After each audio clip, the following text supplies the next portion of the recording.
Right here, at home. Protect your out. We put the work in. Let's finish. Let's do this. Man, we gonna do 1, 2, 3. You see,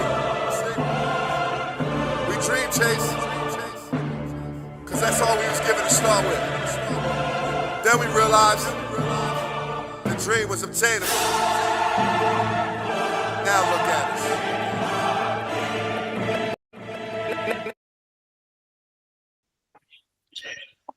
What's going on, Eagles Nation and TMTP family? Welcome to the Main Thing Podcast presents. It's your boy, Mr. Owens. And after further review,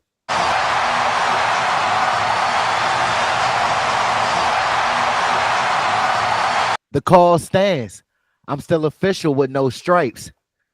What's going on, Eagles family? This is your man, Big Huss, the one you trust. Bring you all your Philadelphia Eagles latest.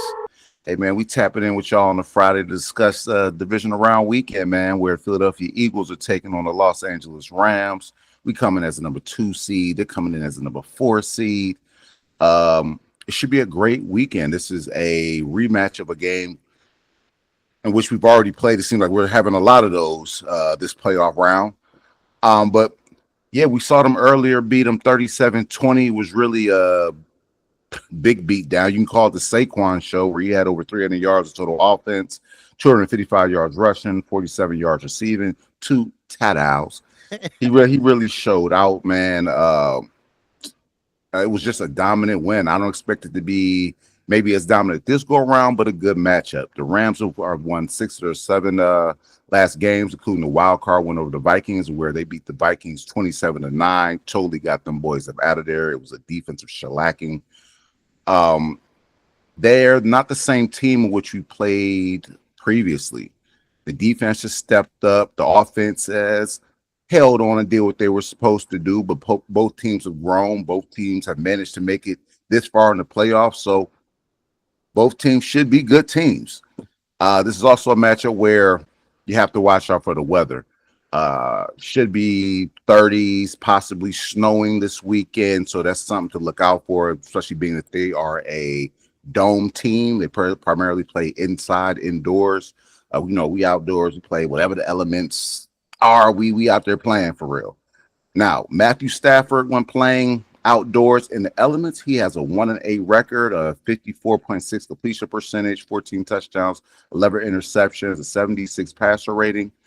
So just off that, you can see this team does not bode well in the elements.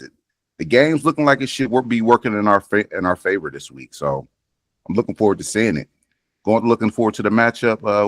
What you see? So like you said, Huss, this is going to be a great matchup.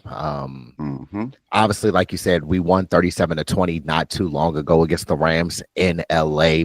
Week 12. Yeah, most definitely, man. So this is a matchup that I'm looking forward to. Like you said, they're an indoor team, a warm weather team coming into the elements, into the hostile environment, which is Philadelphia. I'm looking for the crowd to get behind our team and really galvanize our players. I'm looking also forward to our players bullying the Rams. This is what we do on a normal basis. I saw a lot of things with the national media. Everybody's kind of like giving the reason for the Rams and saying, oh, the Rams could come in and upset the Eagles. The Eagles aren't playing their best ball. The Eagles haven't been looking the same over the past few weeks. Don't listen to any of that nonsense, because we're focused. We know what is on the line, and we know what our goals and ambitions are, and that's to get to New Orleans to get that Lombardi. So just to break down real quick, obviously this is a preview video. We don't want to keep you all too long. I know that we've been giving y'all a lot of great information over these past few videos, so I just want to give some bullet points on offense. One of my favorite movies is Shrek. So, and one of my favorite characters on Shrek is the gingerbread man. So with that being said, what we need to do is run as fast as you can. You can't catch me. I'm say 2K. Okay. Like we said, Saquon had 255 yards rushing last time against the Rams, caught 4 passes for 47 yards. As you mentioned earlier in the video, Big Huss, he had a total of 302 total yards. We have to get Saquon heavily involved, especially if you're saying that there's supposed to be a possibility of snow in the forecast. That bodes well in our favor. When it's bad, inclement weather, what do you normally want to do? Run the football. You don't want to do too many passing options and things like that because the ball is slippery, the ball is sleek, the ball is wet. So it'll be hard to throw the football. So again, run as fast as you can, say 2K. Also, I like to see a lot of counters, the RPOs, a lot of pin and pulls. Make sure that we get our linemen out into space. That's something I didn't see last game when we played the Packers. We have one of the most agile and athletic offensive lines in the league. So let's use them to their strengths. Also, I want to keep them off balance. We know that the Rams' strength is their D line. Obviously, you got Kobe Turner, you got Jared Verse, you got Braden Fisk, Byron, one of them. Byron. Yeah. Is it Young, Byron? Yeah, I think so. Byron or Brian, whatever one. Young. But they're a very versatile group. They're a very energetic group. And they can get after your quarterback. But like I said, the thing that bodes well for us is we have them big, like you always say, Huss, them big hog mollies up front, them big bodyguards up front that can just bully you into submission. So I'm looking forward to Stoutland having the boys prepared as he usually does. And we neutralize their pass rush and their run defense because some quick stats is the Rams defense has only 6 teams have allowed more yards per rush attempt this season. The Rams rank 20th in run defense EPA, 20th in run defense success rate, and 21st in run defense DVOA. The Rams have missed the 7th most tackles in the league. The Rams allowed the 9th most yards before contact per carry to running backs, 1.2, while contacting running backs behind the line of scrimmage on just 35.9% of rushes, the 4th lowest mark in the league. And with that being said, the Eagles running backs have averaged a league high 2 yards before contact per carry this season, resulting in the 2nd most yards per carry, which is 5.3. Like I said, the offense, we have to establish the run game. That's going to be the main focal point. To slow down a great pass rush, you neutralize it with a great run game or a quick game in the passing game.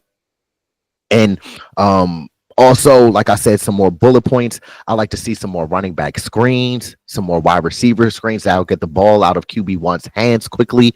And I messed up. We should have started no turnovers. No turnovers is the key to success, okay? Also, I would like to see us exploit the middle of the defense. They lack coverage skills in the middle of the defense. I know Note Boom, he's a very solid run defender, but in pass coverage, he looks lost. So that's where I feel that Dallas Goedert can have a big day in the middle of the field, draw up some concepts, some schemes, some coverage beaters. This is where Kellen Moore comes in. If we are able to throw the football because the weather isn't too bad, I would like Kellen Moore to actually be prepared this week. He kind of seemed hesitant to show the full display of offense in the Packers game last week. This is not a time for you to start getting vanilla and starting to get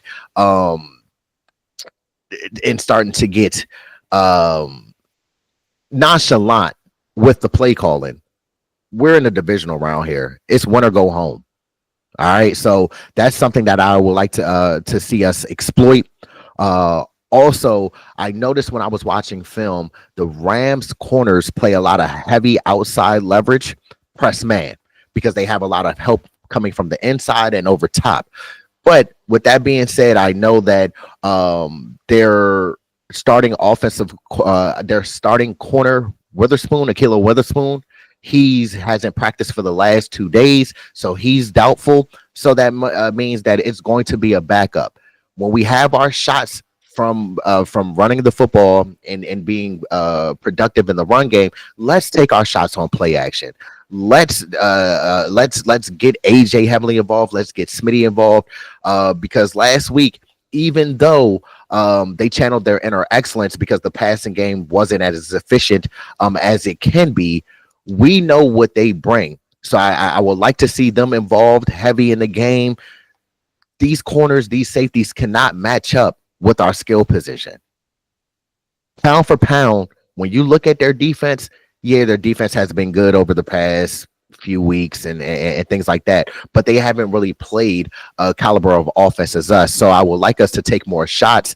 I like QB1 to get through his reads, his progressions. If something's not there, take what's there. Take what the defense is giving you. Don't force it, but also take your chances.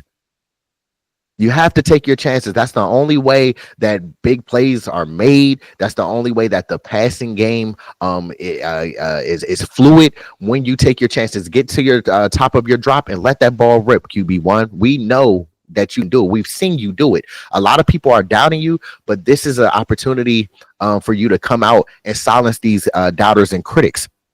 Like I said, QB1 has to trust the pocket, trust his eyes, trust his read, trust the progressions, and just let the ball rip. The Vikings gave up 9 sacks. Like you said, they played the Vikings last game. They gave up 9 sacks. Sam Darnold had an average of 3.15 seconds to throw the football. Now look, the Vikings giving up 9 sacks. We're not the Vikings. Our offensive line is built differently. So I'm expecting QB1 to have ample time to throw the football and make the correct read. Also, another thing that factors quickly is they're coming off a short week. Obviously, they played on Monday night against the Vikings. They have to travel across country. They've only had a limited time of to practice. They've only practiced 2 times this week. We're playing in the early slot at 3 p.m. on Sunday. So that will mean that will be noon on the West Coast. So that doesn't bode well for a team to travel cross country and have to come into Philadelphia in a hostile environment and have to deal with us with all 4 quarters. So I'm looking for our offense to start fast, execute at a very high level. And like we said on the previous video, Huss, when we get our opportunities in the red zone, we need to capitalize. Field goals are cool. Touchdowns are better. That's when if we get up and we get up on the Rams early and make them play from behind and make Stafford and things like that have to try to beat us. Now we're just pinning our ears back and rushing after Stafford. But that's the key. The offense has to work with the defense. The defense has to work with special teams. We have to play complementary football to be successful on Sunday. No, absolutely. I thought you gave some great points and you really hit it all. Like you said, it starts with running the ball. This is a team where they don't defend the run well, whether that be from the running back position, from the quarterback position. They don't defend the run. This is a team that wants to get after the passer. If we sit back and try to throw the ball on them, in which the Vikings tried to do, they will tee off. So yes, heavy dose of Saquon, heavy dose of Jalen, heavy dose of KG. If you factor Will Shipley in and give him some carries, him as well. I want to see heavy run in this game for real. And then from there, we start working our pass game. When we talk about the pass game, I expect this pass game to look completely different than last week. I expect everybody to be locked in. I expect them to be some rhythm passing for real. Jalen getting the ball out of his hands quickly. I know that Kellen Moore has some interviews coming up this weekend, being today and tomorrow. Let's not get distracted. Let's keep the main thing, and stay dialed into the process and what we're really here for. And then also, as far as the passing, you have mentioned Akil Witherspoon. He probably will not play this week. He has suffered a hamstring injury in last week's game. So his replacement, if he does not play, will be Emmanuel Forbes. For those who are looking around, Emmanuel Forbes, I've heard that name before. Manuel Forbes is the rookie who was drafted, or corner who was drafted by the Commanders, I believe, last year. Last year out of Mississippi State. Mhm. Out of Mississippi State. AJ Brown straight victimized Emmanuel Forbes in that game. Straight. That's AJ Brown's and Smitty's son, right? Yeah, that's their son, their nephew for referral.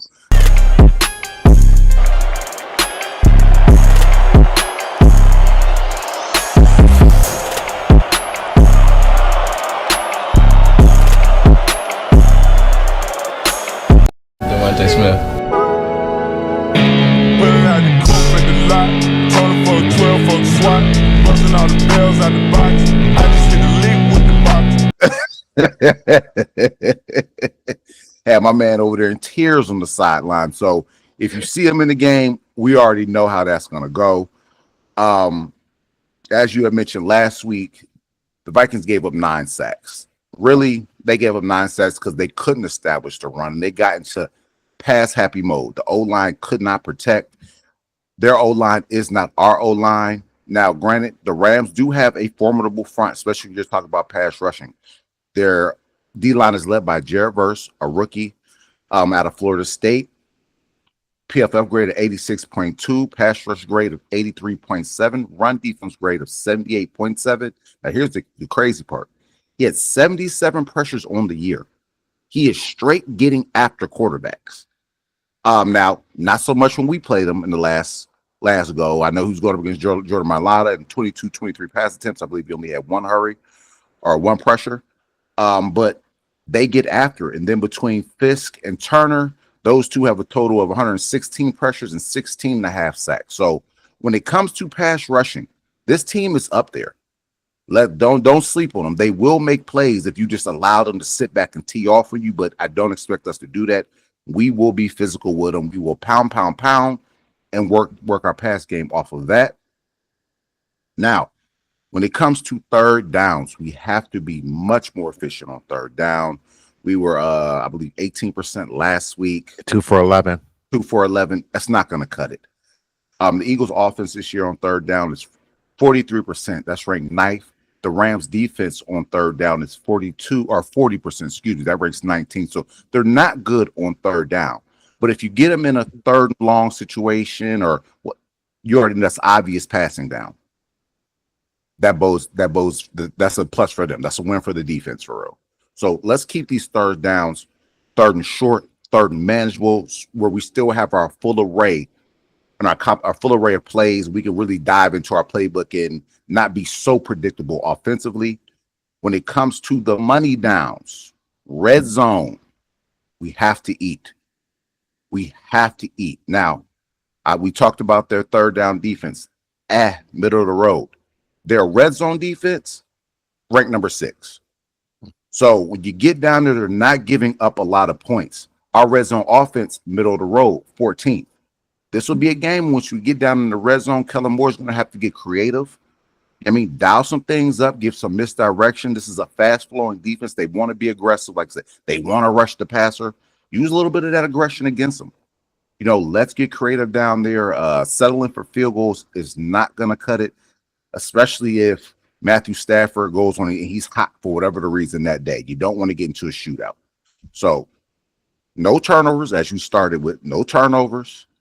Run the ball. When you get an opportunity to pass it, work your play action, work these corners.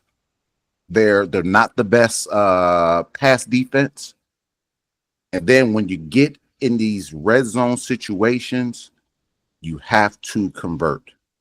Running the ball, red zone, really working that play action pass are the keys to victory as far as you offensively for this game. Now, moving to the defensive side, the dark side. The dark side, baby. The dark side. You know the vibe. But yeah, the victory. Yeah. Keys to victory. First off, we're going to start with tackle. Mm-hmm. This is a team that their offensive line isn't that physical, but their running backs, Kyron Williams, the receivers, Puka Nacua and Cooper Kupp, are great with yak. They will catch the ball and take a 5-yard hitch and turn it into a 25, 30-yard gain. We have to get the ball carriers down on the ground. Do not over pursue, break down, chop your feet, shoot the outside hip, and make the tackle. Wrap up. I want to see everybody rally to the football. I want to see gang tackling. I want to see the Rams feel how the Packers felt when they came into the Linc. They didn't. The Packers, once we started putting pressure on them and hitting them, the Packers started folding. We started beating into submission. That's what I want to make sure that we shore up this tackling, because like we said, over the past few weeks, it's kind of been of a concern, and we have been one of the best tackling teams coming out of the bye week in week 5. So let's get back to the fundamentals. Let's clean up our mistakes, because the only team that can beat us is us. We have to stop the run. We know Matt Stafford will sling the ball all over the yard. They only add run in there because they want to run play action off of the run. But you have to be disciplined. Know your rush lanes, know your run gaps, defend your rush gaps, and win your one-on-ones. This is where the D-line is going to be critical. We have to win at the point of attack. We have to win in the trenches.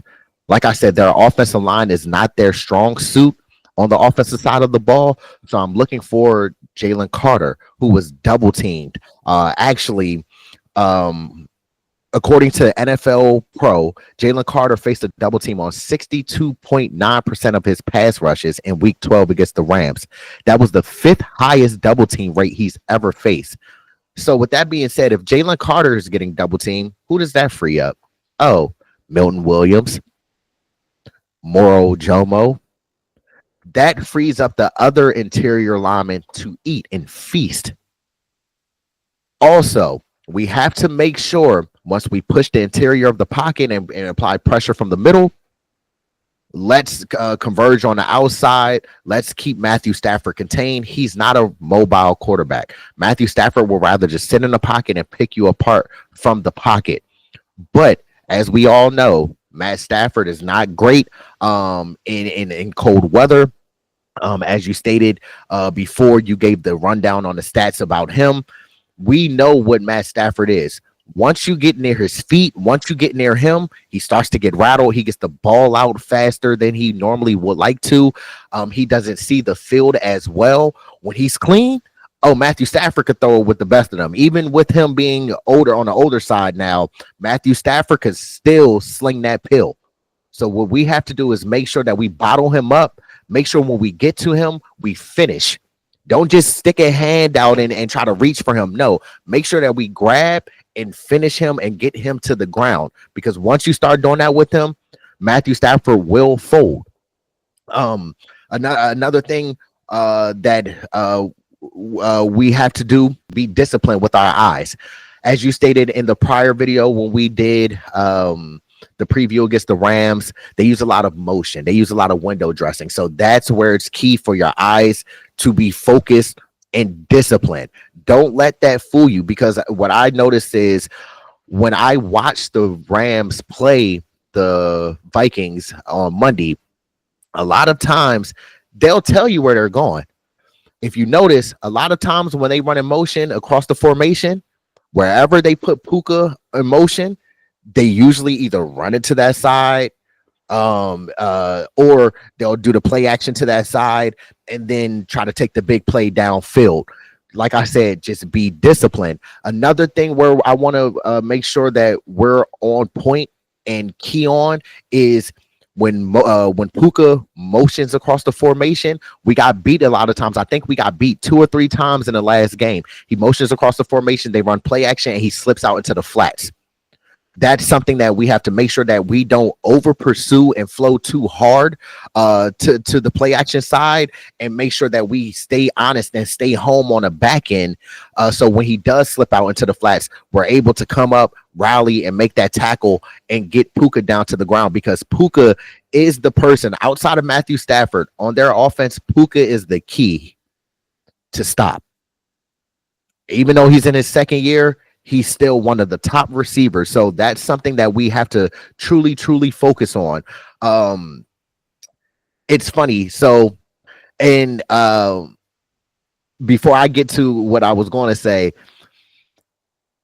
another matchup that we have to watch is Slay versus Puka. That's going to be a key matchup to watch.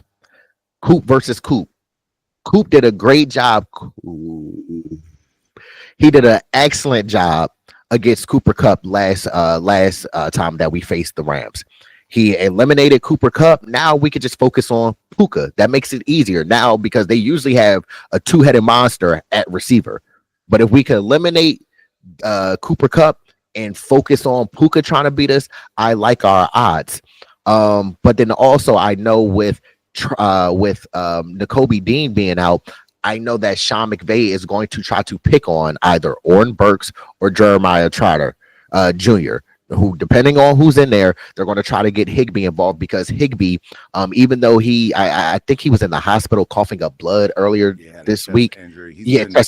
I think he's going to play this weekend, though. Yes.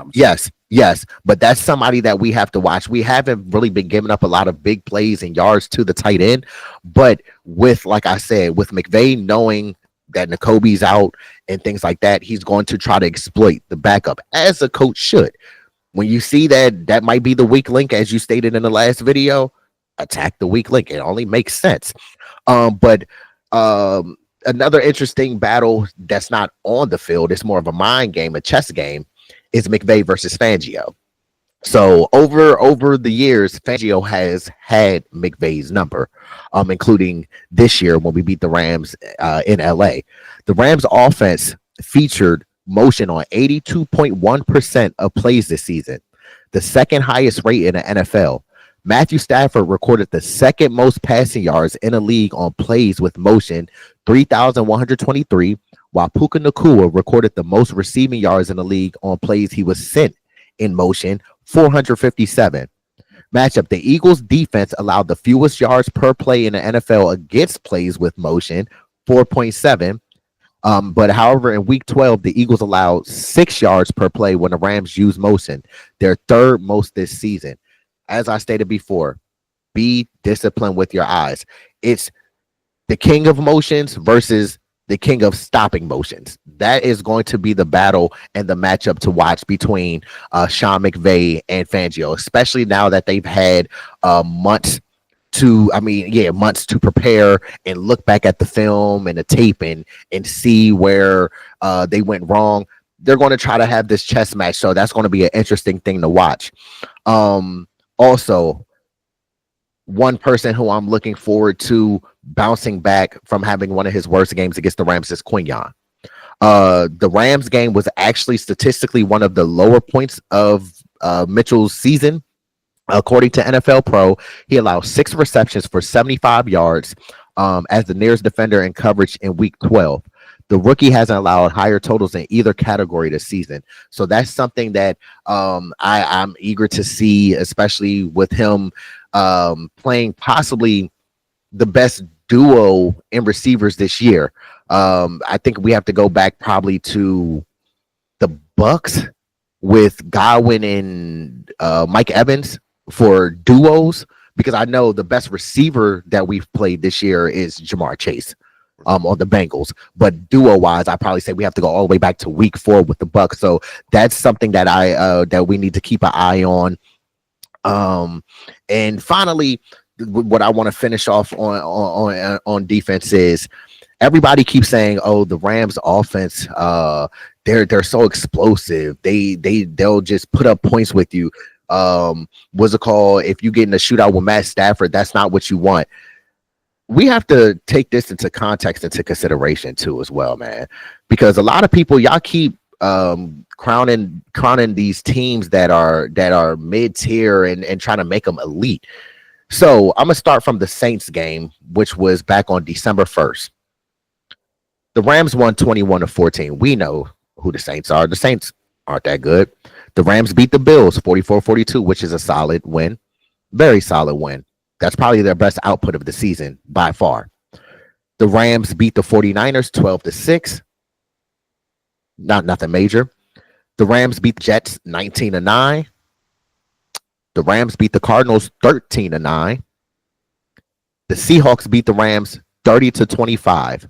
And then, of course, the Rams beat the Vikings 27-9. So if you see a trend, there are teams 1, 2, 3, 4, 5. 5 out of the 6 teams are not in the playoffs. So you're beating up on teams similar to like the Packers. You're beating up on teams that are mid-tier and that you should beat. But then when you come against the big dogs and you see what I'm saying, and the bullies, you don't beat those type of teams. What BG say? She don't want a puppy. She want a big dog. She don't want no puppy. She want a big dog. Let's go. You feel me? So y'all coming into Philly with that offense and the inclement weather and things like that, it's not going to bode your way. But what I'm looking forward to is us tackling, being disciplined, being smart, being fast, being physical, bullying them into submission and making them quit. And one last thing is with the defense, what I love to see, we always keep preaching at us with the defensive line. Get your hands up. Get your hands up in the passing lane. If you can't get to Matt Stafford, get your hands up and bat that ball down, and let's get off the field and take care of these Rams. Truly, and that's one thing you've been seeing a lot of batted balls at the line of scrimmage, especially from Jalen Carter. He's top 5 in the league as far as batted passes from interior D linemen. But like you said, to start it up tackling, it's going to have to be at a premium this week. You had already touched on it.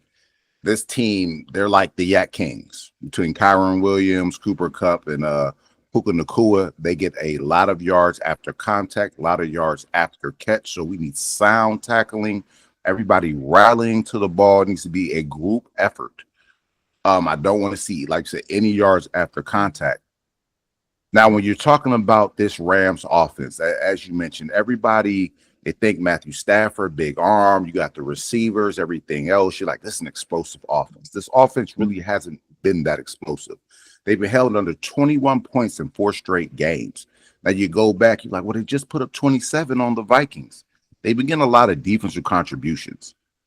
This offense truly hasn't been humming like that. Now, if they get hot, there's some look out for, but they haven't been hot lately. They're kind of been struggling these past several games. Cooper Kupp has been held under 30 yards in 4 straight games. So the Cooper Kupp that we know, who's been really over the past years, what do you call it? Triple Crown King. Crown winner. Mm-hmm. Yeah. You know, he hasn't really been that here lately. So as well as this Rams team has been playing, this is a team right now that's truly being driven and carried by the defense. It's not so much the offense. Like you had mentioned, as far as the pass threats go, Puka Nacua, he's the key to the pass game. It all goes through him. And if it's not going through him, you would think it will be Cooper Kupp, but truly it's been Tyler Higbee after that. He had left last week's game with the chest injury, but prior to leaving that game, he had 4 catches for 58 yards. He's really having a decent game. You had mentioned the motion. They love motion. This is a team that's going to give you a lot of misdirection, a lot of eye candy, a lot of window dressing. They want to get you off your spot so they can create leverage to create opportunities in the pass game or run game. They want to create those gaps. They want to get you thrown, especially against a defense like ours, where we're an aggressive defense. They're going to want to try to use that aggression against us. We have to play sound defense, clean defense, disciplined defense. Do your 111. Nothing more, nothing less. Right? Matthew Stafford. We all know who Matthew Stafford is. Big arm guy out of Georgia. Even at 30-plus years old, he's still top 10 quarterback, top 12 quarterback in the league. If he gets hot, he's dangerous. So we have to touch him up. Now, when I say touch him up, I mean get him dirty. Whether that's getting sacks, roughing him up, whatever. Now, granted, he hasn't been sacked much. Over the last 6 games, he's only been sacked 4 times. You know what I mean? But he hasn't really faced a defense of this caliber either. The Rams in pass protection, 30th per PFF. That's near the bottom of, not the bottom of the barrel. It's only 32 teams in the league. Rams O-line has also allowed 172 pressures. That ranks 12th, most in the league. Right? Third down offense, 36%. That's 25th in the league. So you look at these stats, they're not good stats. As much weaponry as this offense may have, they haven't really been clicking here of late. Now, when you go to the Eagles defense, This Eagles defense has been humming ever since the bye week. So we're top 10 in third down percentages. Yeah, I mean, we're getting folks off the field. We're top 5 versus the run. I don't expect Kyron Williams to have a big day on us. Our keys need to be discipline, deal with this motion, because the motion, even though it didn't kill us in this game, it did give us a little bit of fits. You had mentioned the motion. In week 12, we allowed 6 yards per play when the Rams used motion. That's the third most this season for the Eagles. That's not good. We got to clean that up, right? You have mentioned Jalen Carter. He was double teamed a lot in this game. I'm interested to see if they go with that same game plan, because if you go back and you watch that first game, they were doubling Jalen Carter, and it allowed for Milton Williams to have a monster game. He was getting pressures left and right. So I'm gonna be curious to see if they take that same approach as far as doubling him. So at the percentages in which they did, or if they like, all right, man, we might got to take our chances on some play, because Milton Williams is being just as disruptive, if not more. Yeah, I mean, do you factor in Moro Jomo? He has some plays in that game, right? Then what we're all really curious to see is how this linebacker play pans out. Nakobe Dean was having a Pro Bowl year. Unfortunately, he'll be out for the remainder of the season. So you're going to be seeing Jeremiah Lashard Jr. or Orm Burks. Now, if you go back and you watch some of the pressures from the week, I believe Vic Fangio kind of gave us a little insight into how he's thinking. I'm believing that it will be Trotter Jr. Maybe not as good as Orm Burks when going against the run, but in the past, much better. A little bit more of an instinctive player. When you go back and you watch some of the film on him, pass breakups, good open field tackler. Then Zach Vaughn, your all-pro, the leader of your defense, he kind of gave his nod of approval was, hey, the guy's ready. He's ready to ball.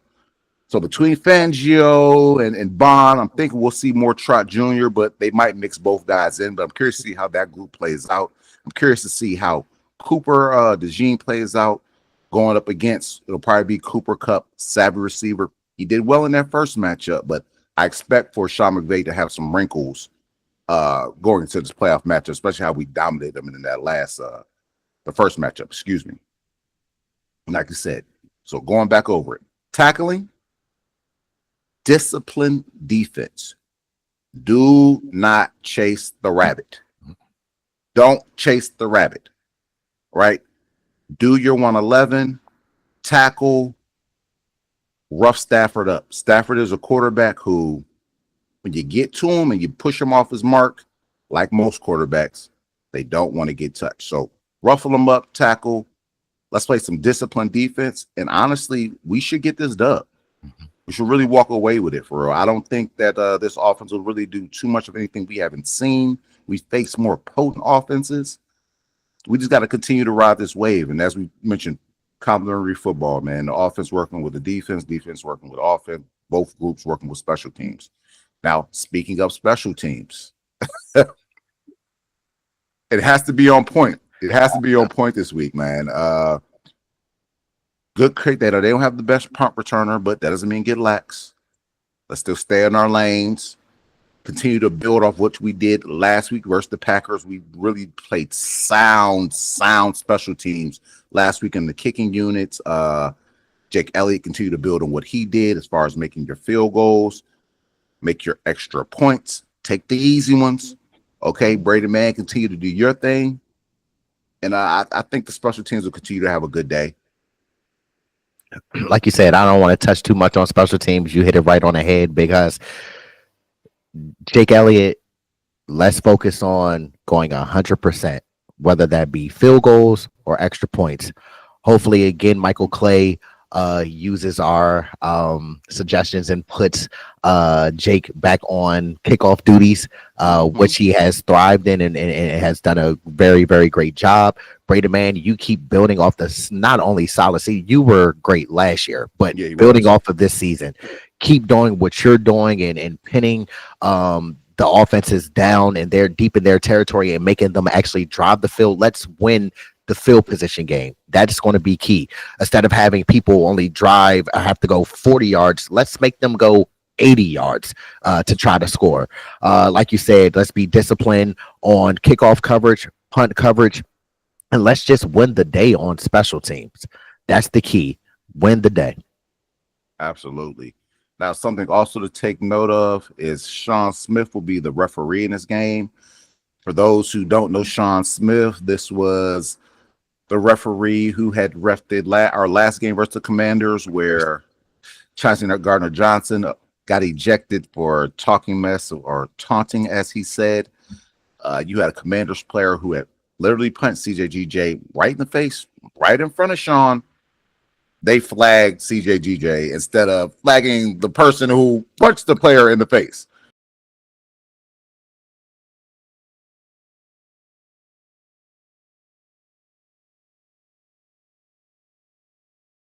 So just something to keep an eye out on. Also going back a little bit of history, it's the same ref who was in the Seattle game where you had Javion Clowney basically dirty play, jump right in the back of the head of Carson Wentz, no flag. In the games which Sean Smith has refereed versus the Eagles games, we are 3-3 in those 6 games. So look, Eagles players, I'm sure the coaches have already brought it to your attention. Know what's at stake, know what's going on. Play smart, play fast, play aggressive, but keep your wits about you. Because it's clear that Sean Smith and maybe this refereeing group unit, I mean, they might be on one. They're going to be looking for different ways to put us behind the sticks and cripple us and get us out of this game. So don't give them any ammunition. Do your job, have your brothers back, and just be disciplined, man. Do not give them any opportunities to use it against us. No ammo, no ammunition to use against us. None. Play smart. None. And the crazy thing, real quick, Hush, just to add on to your point about Sean Smith, because I actually was going to bring up Sean Smith. The penalties called on the Eagles from those games, it's 45 penalties for 489 yards compared to the penalties called on the opponents for those games, 37 penalties for 296 yards. So almost a 200-yard difference called in penalties. That is something major. But like you said, let's keep our heads, let's be cool heads, make sure that we don't lack the intensity, the discipline, the focus, as you said. As long as we get up on the Rams, we could take the refs out of the game. Just focus on what we can control, and everything else will take care of itself. Absolutely. Then some just quick roster moves where we kind of get up out of here, do our score prediction, everything else. With the recent loss in the Kobe Dean, we have brought in Nicholas Morrow, familiar face. We've signed him to the practice squad, I believe. Just a little bit of depth, please. He won't be playing. You might see him on special teams here and there, but we needed some depth with us being down a man. I know, kind of gives you a little bit of, it's a little scary when you think about it, but nah. Yikes. If Vic feels that Nick can get it done, Nicholas Moore can get it done, then I trust in Nick. I trust in Vic, excuse me. But we'll see how that plans out. But we'll be going into this game outside of Kobe Dean healthy. All stars will be accounted for. Mm-hmm. And just a quick fun stat, real quick, Huss, before we give our our score prediction. Sean Desai, in case y'all ain't realized, man, the former Eagles defensive coordinator is now a senior defensive assistant, associate head coach on the Rams. So he might be looking for some get back, some revenge. But that's per Bleeding Green Nation.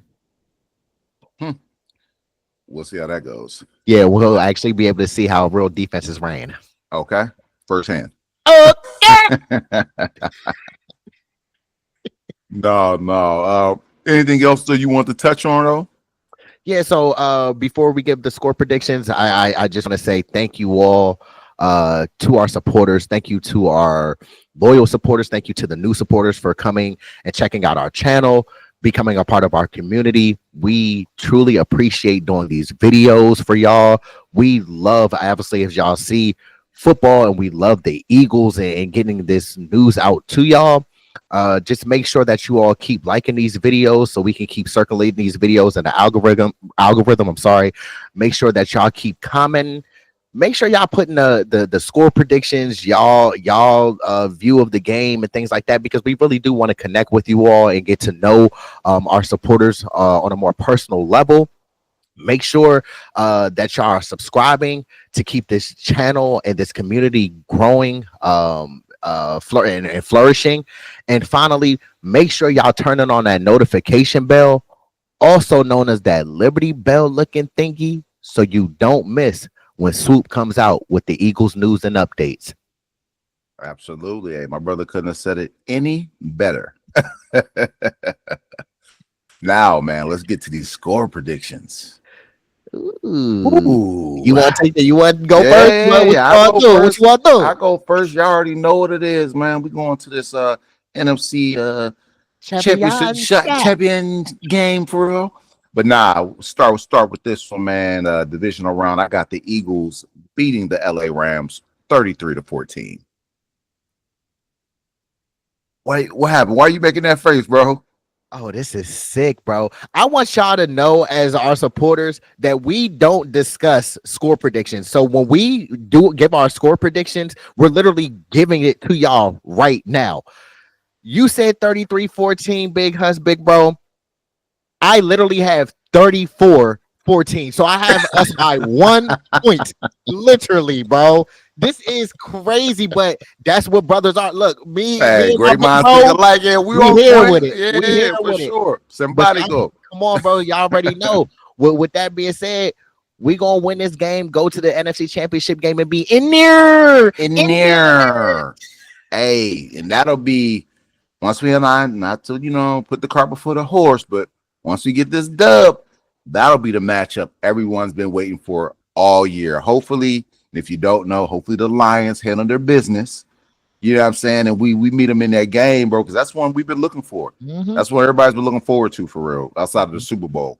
But no, I thought that was a great score. Obviously, we were on par with the same things there. Right. Hey, I think it'll be a dominant performance by this offense. I think that the defense will continue to play lights out. And it'll be a convincing win. I really don't think it'll be as close as everyone thinks it's going to be, especially when you talk about if it gets to snowing and everything else. Like I said, that really bodes in Philly's favor. So I got to have us winning this handsomely.